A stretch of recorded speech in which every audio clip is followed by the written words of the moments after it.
Good afternoon. Assalamu alaikum. It's great to be here. Thank you, SANEM, for inviting me. And when I saw the agenda, I saw there are 6 parallel sessions, and I was thinking only 3 people will be listening here. And it's good to see lots of people, lots of faces. Thank you very much for showing up. So I'm sure people are taking it very seriously, energy crisis issue. First, I wanted to say that I'm from Bangladesh Energy Regulatory Commission. I'm a member there. But then I'm a professor of chemical engineering from BUET. So I'm here for 3 years to serve the government. So what will happen? When I talk, you will not hear only a regulatory authority. You will get some, insight of a professor also, because for me, it's difficult to forget I'm a professor. So that's one thing. When our first speaker, Mr. Shafiqul Alam, said that crisis brings opportunities, I totally believe that. That is what is happening. I mean, we could be, sad or depressed or frustrated, but I don't want to think that way. So what happened is that when I joined Energy Regulatory Commission, I was thinking of few things. I was thinking why we do not have strategic reserve.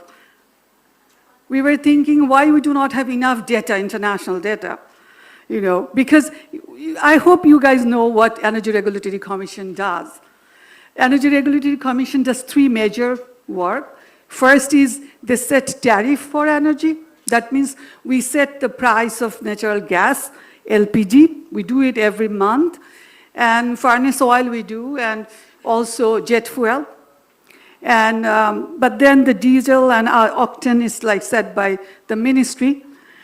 So this is one thing we do. And then we do licensing. People who starts business in energy sector, they need to come and get license from us. So we check their efficiency, we check their storage capacity. We also check the safety issues. So then we give them license. And then we do another thing, dispute settlement. If Titash has any dispute with any industrial client, the client can come to us. And basically, we are the only forum that energy-related dispute should come. The normal high court, they would not do it. They would refer to us. So that's why we also have a court. Every week, we do hearing for 24 cases. And approximately 4 orders we give. So this is an interesting way to see what is happening within the country. And it's a new experience for me to see how the country runs, the mechanism for a professor. But then, let us come back to the crisis we are facing. So remember I said that I was always wondering that when we set the tariff, can we have exact data? We do have data, but then how exact it is, how instant they are, those are important. But now, and then you see, when you want to buy data, you have to pay. In Bangladesh, somehow we like free stuff, even if we have money. We have a tendency. We don't value the data. We like to, guesstimation or something like that. So now, because what happened, the crisis started with LPG, you remember, in February it started. So then it became very important for us to see how much is coming in instantly. So we got some data from NBR, but then this is also the last month. They give you at the end of the month, something like that. And now what happens, this freight and premium skyrocketing. So now if we base our tariff, from previous month, it's not helping the operators. They're really scared. And then if they said, no, we don't want to buy and we don't want to go for spot purchasing, then people will suffer. So then we had to figure out a way to predict a bit, ahead. And today, actually, we increased the freight charge. So the price of LPG cylinder will go high, a bit. But we hope still it will be available. So that's one thing. So then we realized that we need instant data of freight and shipping. So we are getting ready to pay for the data. So that's a good thing. And then generally, We don't see the stakeholders. Business people do not want to see us unless they have complained, somehow. But now, because of this crisis, we meet them every other day, almost. We are talking to them. Did you manage to import something or something like that? And then if market goes out, LPG is fully privatized. So then we realize that maybe government should have some control. So BPC should, purchase also something. So that is one thought came in. Even it is other way, it is true also, some of the stuff only government does. But then government procedure, it takes long time. So if some of it are privatized, that could actually smoothen the process. So these are the thoughts coming in, and particularly the thought of strategic reserve. How much we should have actually. This is something government and policymakers, they should and they are, I'm sure, seriously thinking about that. So this is, and then even then we thought of, we purchase LNG from Qatar Energy, even Summit gets from Qatar Energy. So the problem is, we didn't do much for diversification of our sources. So that is another thing we have to do. So these are the things coming in. So I see that we are becoming, we are taking all the opportunities or the thoughts in our mind, and let's see how far we can go with that. And then remember the drilling part, exploring our onshore, offshore potential for gas, natural gas. What happens is that, drilling doesn't give you instant result. It says at least you have, like the ratio. In Bangladesh is better. All over the world, if you drill 10, you get 1. But in Bangladesh it's better. If you drill 3.3, something like that, you get 1. But if you allocate, government sees that maybe 2 drilling, no gas, they will stop. But the probability, you have to be ready to invest money for number of drilling. And the experts say that at least 10 drilling must be done, new drilling, every year, just to keep the product, 2,000 MMSCFD per, CFD. So that's you need to, at least you need to drill 10 wells. So I'm sure government will take it seriously now, because the investment is not that high, only 300 crore taka, Bangladeshi money. These days we talk about thousands of koti. Otherwise it doesn't sound very, reasonable. But just drilling doesn't take much. But if you do not prioritize it, that becomes an issue. And I'm sure this will be the opportunity that local drilling and local exploration will be prioritized. I hope that. And then there are other things, sometimes I see that item is missing from people's talk. That is Rupur, our nuclear power plant. It is supposed to start producing by now, 1,200 megawatt. It is supposed to be. And if it was running, it could solve some of the problems, if not everything. And every time it's being delayed. It was supposed to start, fueling should start April 7, but it was delayed. But thank God there's a news that they got the clearance from the authority for, start loading the fuel. But then we have to be very serious about that, because it was supposed to be a turnkey project with Rosatom. But the problem is it didn't end up very well. Like, it is still continuing. Turnkey, what does it mean? You just complete it, turn it to the, your client in a certain period of time, but it's being delayed every time. So it didn't, and it's not turnkey anymore. And every day, Bangladesh has to pay 12 crore taka to Rosatom as fine for the delaying. We need to understand this thing. We have taken it up. We have to complete it as soon as possible. And sometimes I see that, and then initially the nuclear power plant is under Ministry of Science and Technology, and distribution is under Ministry of Energy. So the collaboration between two ministries at the beginning was not that great, I would say. At this point, I see that they're doing a lot of work together. But then we are actually paying a lot for this. So this is one thing that we have to emphasize everywhere. We must.